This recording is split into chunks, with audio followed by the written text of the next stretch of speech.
Hey, bon matin la gang. Aujourd'hui, le 30 novembre, le Bitcoin joue avec nos nerfs. Hein? Faut avoir les nerfs solides ces temps-ci avec le Bitcoin. On regarde ça rapidement, qu'est-ce qui se passe avec le Bitcoin.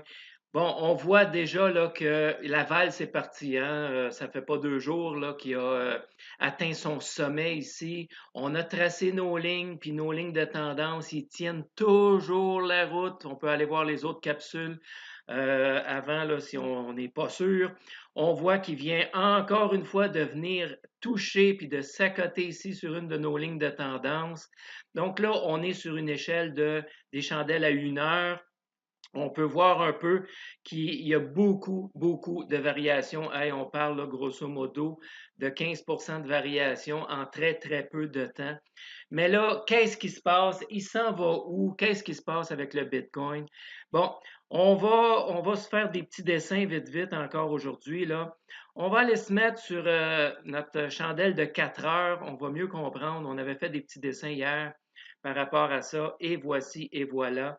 Donc, sur notre échelle de 4 heures, on a identifié hier une zone potentiellement, on l'appelle dangereuse, mais c'est une zone payante si on est capable de prendre position dans cette zone-là.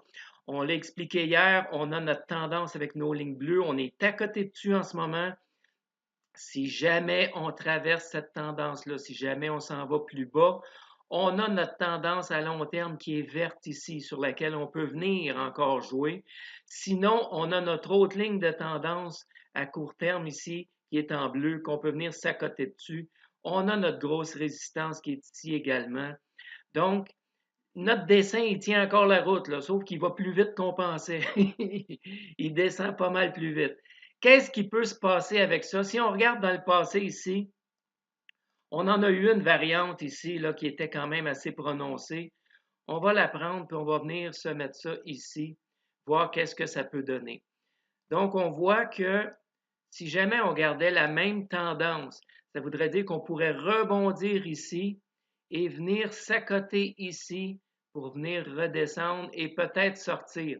Sinon, on va confirmer notre baisse. Ça veut dire qu'on peut osciller un peu ici, venir cogner et redescendre ici sur notre plateau. Donc, au moment où on se parle, tout est possible. Il faut être très prudent avec le Bitcoin en ce moment. Puis, par le fait même avec toutes les cryptos, parce que la grande majorité des cryptos, ils suivent le beat du Bitcoin. Donc, ils suivent son rythme. C'était prévisible, on l'avait prévu qu'on aurait une prise de profit. Elle a été rapide. Elle n'est pas terminée. On pense encore qu'on peut s'en venir dans ce coin-là. Si jamais on avait à corriger encore plus que ça ici, ça veut dire que la prochaine correction est ici. Et la pire des pires est ici. Ça, c'est la pire des corrections qu'on pourrait avoir là. Elle est ici en ce moment. On va venir aussi regarder une autre petite variable qu'on a regardée hier.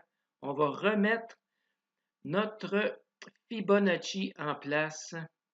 Donc, on vient prendre nos deux extrêmes ici. On fait ça comme ça. Qu'est-ce que ça dit, notre Fibonacci?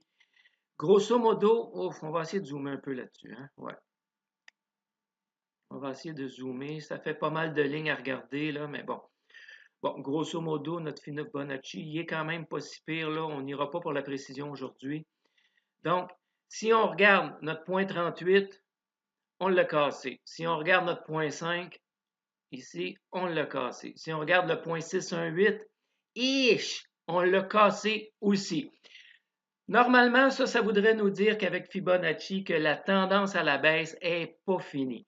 Donc, notre fameuse zone qu'on a tracée ici, là, elle devient de plus en plus réaliste. Il va-tu y aller tout de suite? Il va-tu y aller plus tard?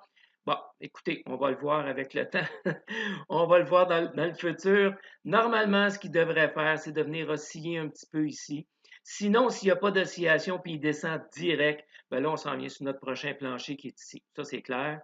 Donc, puis peut-être même ce plancher-là avec notre ligne verte. Donc, c'est à surveiller. On va aller voir au niveau du 10 minutes qu'est-ce que ça dit.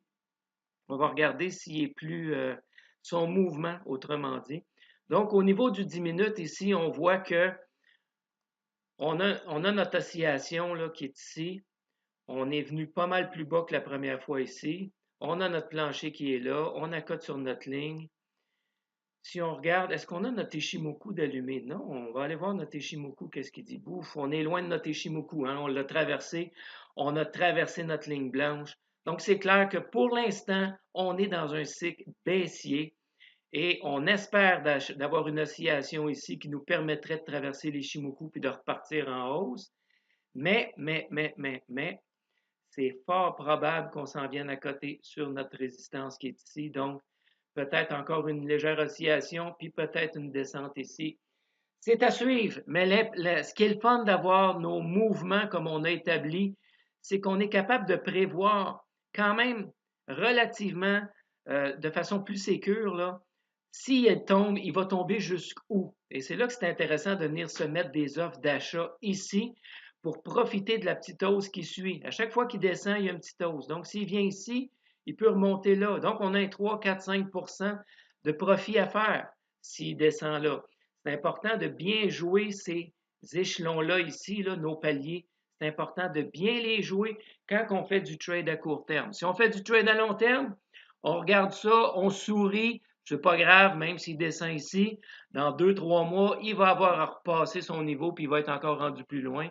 Les experts l'amènent à 40 000 dans la prochaine année. Donc, on ne stresse pas avec ça, même si le Bitcoin baissait un peu, il va remonter anyway. Si on veut profiter des vagues, ben, on suit nos courbes, hein? On se met sur 1 heure, puis on vient suivre nos courbes, puis on trade les courbes, comme j'ai expliqué dans les autres capsules que vous pouvez avoir sur la chaîne, là. On va juste venir suivre nos courbes. Ici, on a une courbe qui croise. On va enlever les chandelles pour bien le voir. On a notre courbe ici, là, qui croise. Paf! C'était temps de vendre. Puis quand la courbe va passer ici puis qu'elle va remonter, ça va être le temps d'acheter. Ici, on passe en dessous du nuage d'Ishimoku. C'est le temps de vendre. Quand on va passer au-dessus, ça va être le temps d'acheter. Donc, tout ça est expliqué dans les autres capsules.